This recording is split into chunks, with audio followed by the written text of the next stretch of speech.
Welcome to another edition of the Dementia Care Partner Talk Show. Now, here's dementia care expert Teepa Snow and your host, Greg Phelps.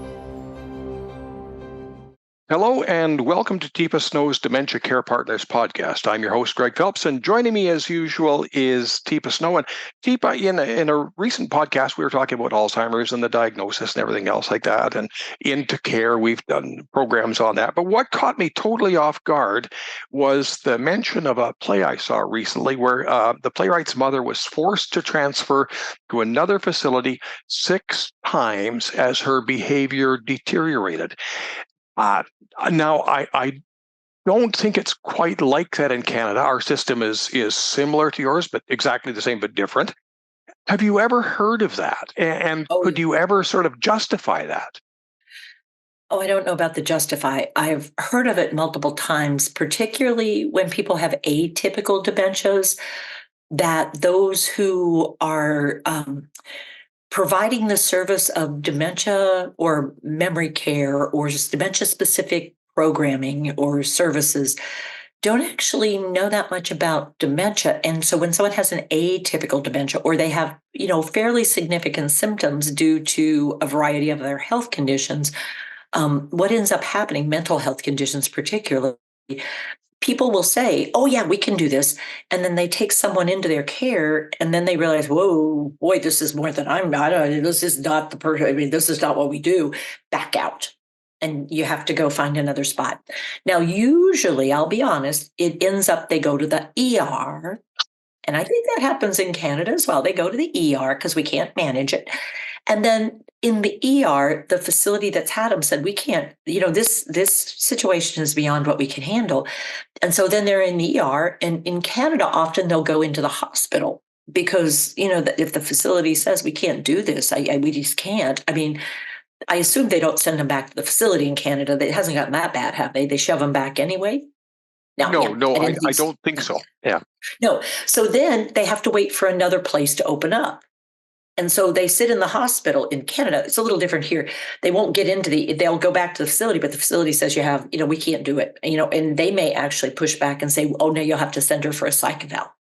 So we do the psych eval thing. And then the psych, if something happens there, then it's time for a new facility. And then the family has to try to find a new place for mom to go, or dad more likely. So I see it, unfortunately, a good bit. And I see it particularly for people with the ones that come to mind for me that I've seen the most: Lewy body, FTD with behavioral symptoms, Alzheimer's with a history of anxiety, depression, by nature, or a psychiatric diagnosis by history, or multiple life events prior to this starting up. So there's lots of changes already.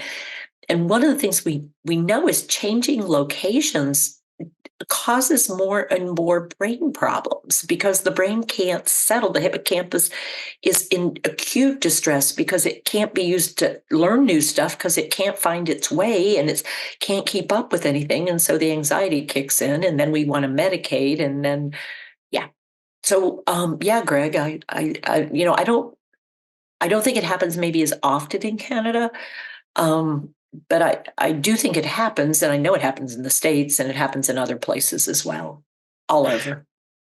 As if that wasn't enough, the problem was compounded because the person's mother's insurance ran out. So the family had to dig into their wallets. See, me, I'm so clinical. I forgot about that side. Oh, yeah. See, that's the difference between the States and Canada. It's not about necessarily the insurance or the payment. In the States, it's even worse because it is about the payment. We have different systems down here. So we have Medicaid and Medicare. We have private pay. We have insurance that'll only work here. It won't work there. We also have then these groups of insurance where we will have a provider of insurance and provider of care that's in one system and they can't be in the other system. So some of the big insurance providers, you have to have in-system support. You can't go out of system. So you'd have to change your healthcare provider. You'd have to change your insurance company. So you have, and each state has a different Medicaid provider, whereas you have a national system, but you have some state support as well for Yeah, care. we have provincial health authorities. So Yeah, provincial. Yeah, that's it. I mean, yeah, that's what it was. Because in different countries, it's states, it's provinces, it's regions, if you name it. So yeah, regardless of what it is, it's interesting. It's not just the care that's not adequate. The support of the care, the financial support of the care is problematic. In the space, I mean, there's also space problems. Like there's just one little unit and there's no room on the little unit where your person needs to be. So you got to go find another little unit because I can't put them in the general population. It sounds sort of like prison. the Gen Pop, yes, in the prisons, yeah. So how much of this is sort of self-inflicted on ourselves? Because we want people to deal with a problem that we're not capable of dealing with, and maybe because it's a subject we don't like talking about, we don't deal with it beforehand. Like I should be dealing with everything. Well, I have, but I mean, generally, we should be dealing with things so that we don't have to unload on our families at some point. Yeah, the more we know ahead of time, the better we can make plans. I mean, and that evidence is strong. It turns out if you do some advanced planning, like not get swamped in it, but do some advanced planning, you're in a much better place for making choices that make sense for you in advance. And you can always get surprised. I'm not saying you can't.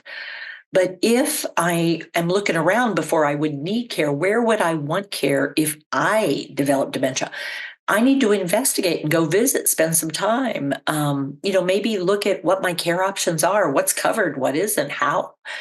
But that's not what we do. I mean, it's amazing to me how many folks like, well, I don't know what my coverage is. I would assume I have Medicare. It's like, oh, well, that's good for having a UTI or maybe going to the hospital and have something evaluated, but it's not going to do much for you for dementia. I mean, that's not covered anything. And it's like, what do you mean? Well, not till you get to hospice, which may be why people, that are like, oh, well, then maybe she should go on hospice.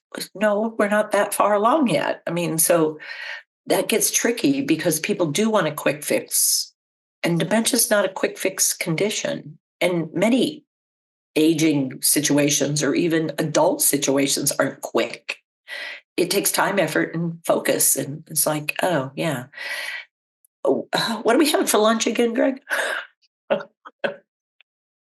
Deepa, we talk a lot of topics here, but we don't always provide answers because your answer is different than my answer. So can I talk to somebody for 10 minutes and sort of get a feel as to what's available? How do I find out more information related to me and my situation? I don't want to go to a big class and get treated the same as everybody else. Yeah. So it turns out that we have lots of ways that people can connect up. You could just send us an email at info@teepasnow.com. You can come online and chat. And at first, you'll sort of probably be in a thing that says, do you have a question? If we know an answer, a common answer, we'll say, here, do this, try this, get up with us here. But we also have our consult line. If you do consult@teepasnow.com, you can do it via email, or you can just call our 800 number and check in with somebody and you'll get it answered. Then we'll get back to you and we can have a little conversation. And there's no charge for any of that. I mean, the reason we're here is to be supportive of folks. And if you have interest in a certain area, then we can sort of get you to look at that area and then get back with us and see what you thought. But we believe in bite-sized pieces because people choke if they eat too much at once. And if you don't like what you're eating, you don't try eating the whole elephant.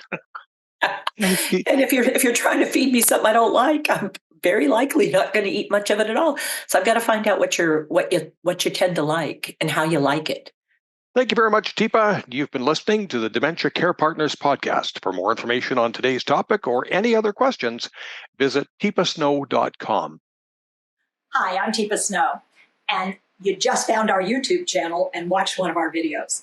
I'm the owner and founder of Positive Approach to Care. Thanks for watching. And if you have a comment about, or you would, please share it with people you know. Oh, and if you haven't yet done it, consider subscribing. We'll let you know when the next new video comes out. And you might want to visit our website, www.teepasnow.com, where you'll find other resources as well. See you there.